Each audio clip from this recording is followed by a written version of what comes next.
Please prepare yourselves for the man who set the nation's pulse aflutter as Jonathan Pine. It's the night manager, Tom Hiddleston! I can reveal that the Silver Award-winning story in the 10 to 13 age category is The Sands of Time by Clara Cowan. Okay, Clara Cowan, you are a silver winner! The Sands of Time by Clara Cowan. Catherine, Catherine, repeated the call, interrupting my thoughts. I can feel the warm rays of searing sun beating down on me. There is not one single fluffy cloud in the tranquil cornflower sky. Below, the sea is a picture of perfect calm. Little waves washing onto unspoiled golden sands. The smell of sharp, salty sea stings my nostrils, and everything seems wonderful with my lovely family here. A delightful picnic is packed carefully into the boot of our trusty red car. All the same, I can't help feeling something's not quite right.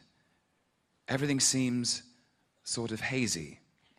Never mind, I'm not going to dwell on it, especially now Dad's unpacking our glorious lunch. We're allowed to tuck in, so I sprint over and begin eating before my two greedy elder brothers devour it all. Yet still there's that nagging feeling at the back of my mind. But I'm choosing to ignore it, and I go for a relaxing swim. So peaceful out here. I close my eyes and lie back comfortably on my lilo, listening to the screech of gulls overhead. I can see my family enjoying themselves on the beach. I don't know why I was so worried. Everything's fine. It's just fine. My eyes grow heavy as I'm overcome with tiredness. My eyelids start to droop. After what only seems a few minutes, I awake and stare in horror at the blurred horizon. A mist seems to have descended, swiftly enveloping me.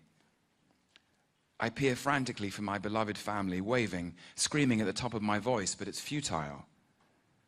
They can't hear me. They can't see me. It's too late. The mist has now engulfed them. Salty tears begin streaming down my face, uncontrollably. Catherine, dear, it's your granddaughter, announced the care worker, cheerily shaking Granny's arm. She just sits there, indifferent. Her frail, wrinkled hands tremble, oblivious to the world around her. She looks at me blankly as though she doesn't know me. Maybe she doesn't anymore.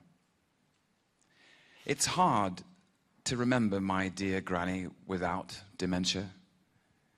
It's only been a few years since it all began, yet it seems like forever. Sometimes I ask Mum what she was like before, but it's not the same as really knowing her. Despite this, I love her just the same. She squeezes me tightly as though she'll never let go, perhaps an indication as to how loving she once was.